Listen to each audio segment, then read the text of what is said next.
സഹോദരരെ, വിശുദ്ധ പൗലോസ്ലീഹ റോമാക്കാർക്ക് എഴുതിയ ലേഖനം 3-ാം 21 മുതൽ 26 വരെയുള്ള തിരുവചനങ്ങൾ. നിയമവും പ്രവാചകന്മാരും സാക്ഷ്യപ്പെടുത്തിയിട്ടുള്ള ദൈവനീതി നിയമത്തിലൂടെ അല്ലാതെ ഇപ്പോൾ വെളിപ്പെട്ടിരിക്കുന്നു. ഈ ദൈവനീതി വിശ്വസിക്കുന്ന എല്ലാവർക്കും ആടെന്നുള്ള വ്യത്യാസം കൂടാതെ യേശുക്രിസ്തുവിലുള്ള വിശ്വാസം വഴി ലഭിക്കുന്നതാണ്.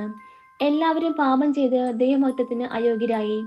അവർ അവിടുത്തെ കൃപയാൽ യേശുക്രിസ്തു വഴിയുള്ള വീണ്ടെടുപ്പിലൂടെ സൗജന്യമായി നീതീകരിക്കപ്പെടുന്നു. വിശ്വാസം വഴി സംലബ്ധമാകുന്ന രക്തം കൊണ്ടുള്ള പാപപരിഹാരമായി ദൈവം അവനെ നിശ്ചയിച്ചു തന്നു.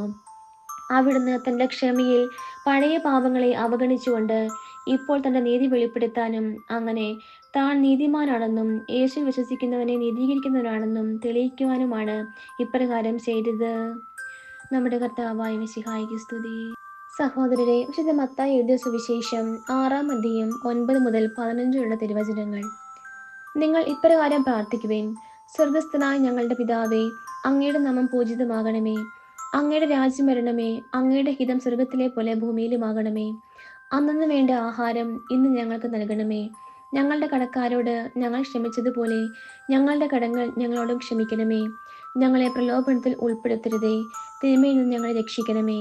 മറ്റുള്ളവരുടെ തെറ്റുകൾ നിങ്ങൾ ക്ഷമിക്കുമെങ്കിൽ സ്വർഗസ്ഥനായ നിങ്ങളുടെ പിതാവ് നിങ്ങളോട് ക്ഷമിക്കും. മറ്റുള്ളവരോട് നിങ്ങൾ ക്ഷമിക്കുകയില്ലെങ്കിൽ നിങ്ങളുടെ പിതാവ് നിങ്ങളുടെ തെറ്റുകൾ ക്ഷമിക്കുകയില്ല. നമ്മുടെ കർത്താവായ മിശിഹായ്ക്ക് സ്തുതി.